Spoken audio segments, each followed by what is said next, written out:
Hello guys, कैसे हो आप सब। Welcome to my channel aesthetic science. जो न्यू है उनका वेलकम और जो पुराने हैं उनका थैंक यू। आज का हमारा टॉपिक है रिकॉइलिंग ऑफ गन। ये काफ़ी टाइम एग्जाम्स में आता है और आपको तो पता ही होगा, मैं सिर्फ वही टॉपिक करवाती हूँ जो इम्पोर्टेंट होते हैं एग्जामिनेशन पॉइंट ऑफ व्यू से। तो स्टार्ट करते हैं अपना रिकॉइलिंग ऑफ गन। ये एग्जाम्स में दो तरीके से आ सकता है। सबसे पहले तो हो सकता है रिकॉइल ऑफ गन, ठीक है, सिंपल, इससे तो आपको पता लग जाएगा कि हमने ये वाला डेरिवेशन करना है। बट कई बार आता है कि why a gun recoils on firing. क्यों कोई गन रिकॉइल होती है आफ्टर फायरिंग। फायरिंग मतलब गोली चलने के बाद, ठीक है। तो ये हमारा बेस्ड है law of conservation of linear, ये पी से मोमेंटम, ठीक है। तो आप ये सब अभी कुछ मत देखो, हम सबसे पहले करते हैं अपना फिगर जो हमने करना है, ठीक है। तो उसके अकॉर्डिंग सपोज कर लो एक आपके पास गन है, ठीक है।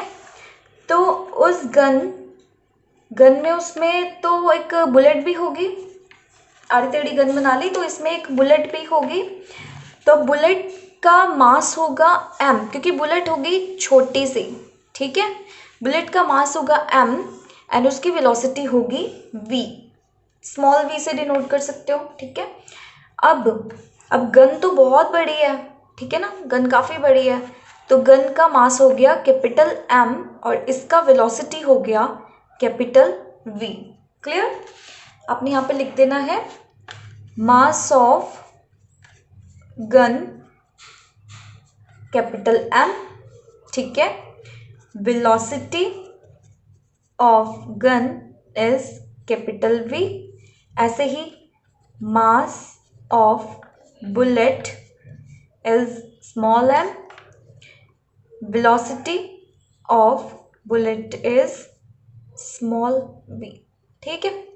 चलो, अब क्या होता है, मेन काम क्या है कि सपोज हमने कोई फायरिंग की, हमारे बुलेट निकली किससे, गन से, ठीक है। तो गन से जब बुलेट निकलेगी तो उसकी वेलोसिटी इतनी तेज होगी कि वो फॉरवर्ड की तरफ मूव कर जाएगी, सीधी सीधी चल जाएगी, ठीक है। जब वो कोई चीज चलती है तो न्यूटन के लॉ ने कहा ही हुआ है every action there is a equal and opposite reaction.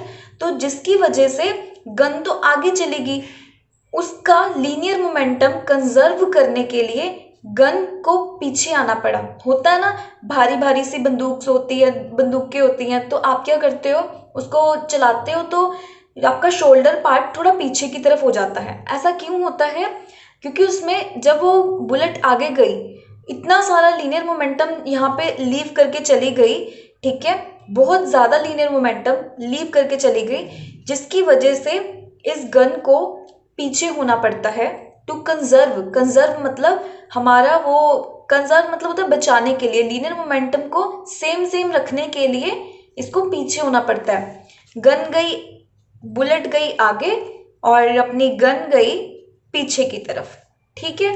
चलो, अब स्टार्ट करते हैं रिकॉइल ऑफ गन। रिकॉइल तो बहुत बार कर लिया हमने, अब उसकी वेलोसिटी क्या होती है। रिकॉइल वेलोसिटी एक ऐसी वेलोसिटी होती है with which gun moves backward direction. Recoil मतलब दोबारा से वो तैयार हो रही है अगली बार के लिए। मूव्स बैकवर्ड डायरेक्शन, गन चली जाती है पीछे की तरफ after firing a bullet. Means bullet निकलने के बाद वो जो पीछे की डायरेक्शन में मूव किया है हमारा पिस्टल या आप बोल सकते हो गन, तो उसे बोलते हैं रिकॉइल वेलोसिटी, ठीक है।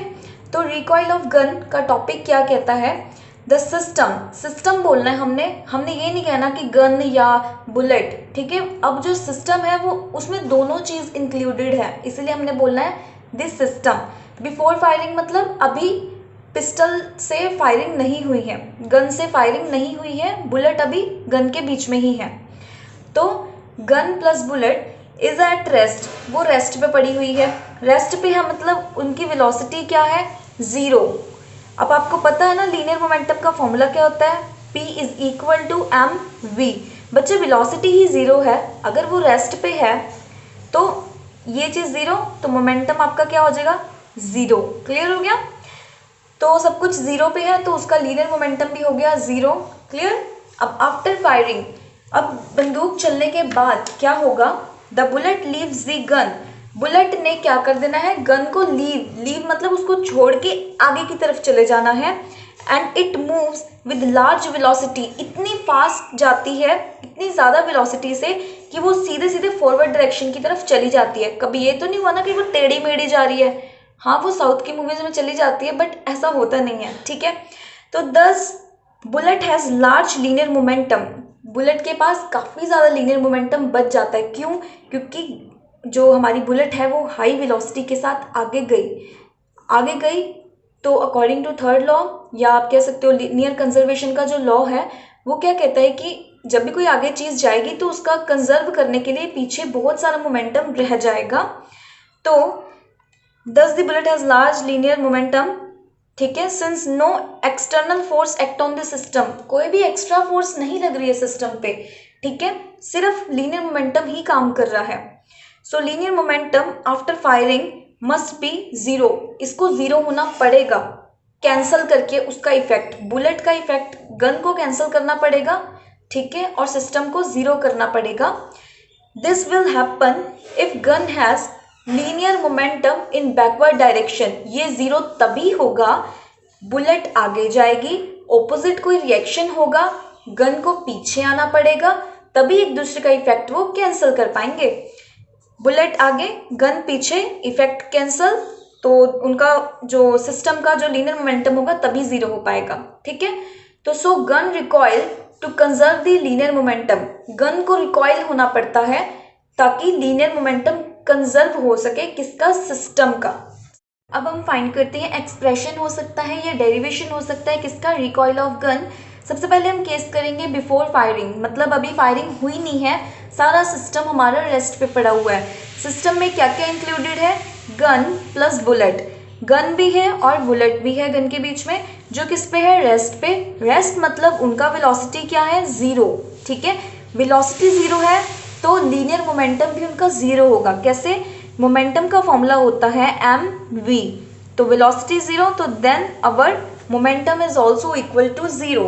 तो ये केस आपने लेना ही नहीं है, बस इतना सा लिख के सिस्टम का आपने बोल देना है कि लीनियर मोमेंटम इसका जीरो है, ठीक, साइड पे शो कर देना velocity is equal to zero. अब करते हैं आफ्टर फायरिंग का। इसमें है कि बुलेट ने आगे मूव कर जाना है, ठीक है, गन ने पीछे मूव कर जाना है, आपने पूरा लिखना है इसको। क्यों किया ऐसे उन्होंने, to conserve linear momentum, to conserve the linear momentum, ठीक है। तो सिस्टम पे क्या कोई एक्सटर्नल फोर्स नहीं लग रही है, external force is zero on the system. तो आपको पता ही है, मैंने आपको स्टार्टिंग में बता दिया, m is the mass of the gun, v is the velocity, m is the mass, small m is the mass of the bullet and small v is the velocity of the gun. तो इसके according हमारा linear momentum क्या हो जाएगा, linear momentum after firing, ठीक है, will equals to बच्चे M we, ये हो गया हमारी छोटी छोटी सी बुलेट का। अब ये हो गया हमारी गन का, ठीक है। तो अकॉर्डिंग टू कंजर्वेशन क्या होता है कि रिमेन्स कांस्टेंट, पहले भी कुछ नहीं था, ज़ीरो था, तो अभी भी इसको ज़ीरो ही होना पड़ेगा। According to law of conservation, conservation means same conservation of linear momentum, ठीक है, बिफोर के केस में क्या था, before firing is equal to after firing, ठीक है, आफ्टर फायरिंग, ओके, क्या, लीनियर मोमेंटम, ठीक है।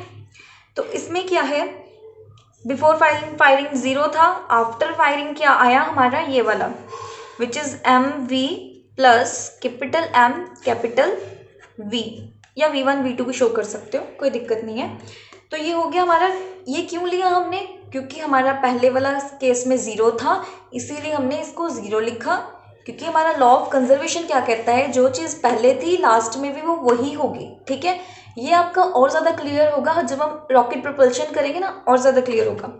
तो ठीक है, इसके अकॉर्डिंग इसका वेलोसिटी, जो गन है हमारी, इसकी वेलोसिटी कितनी आई, तो कैसे करना है आपने, इसको दूसरी तरफ ले जाना है, नॉर्मल कैलकुलेशंस करके, मास उसके नीचे आ जाएगा, ठीक है।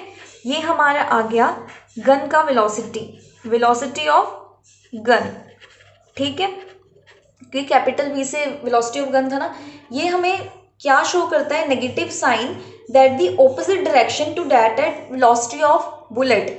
बुलेट गया सीधा सीधा, गन की वेलोसिटी क्या आ रही है, नेगेटिव। इसका मीन्स क्या है, जिस तरफ बुलेट गया उसके उल्टा गया gun. This is the negative sign which shows the gun moves in the opposite direction according to the जो बुलेट थी, ठीक है। चलो, आई होप गाइज आपको मेरा वीडियो समझ आया होगा। अगर आपको ये टॉपिक समझ आया है तो प्लीज़ मेरी वीडियो को लाइक करें, मेरे चैनल को सब्सक्राइब करें और बेल आइकन पे प्रेस करना बिल्कुल ना भूलें। Thank you so much.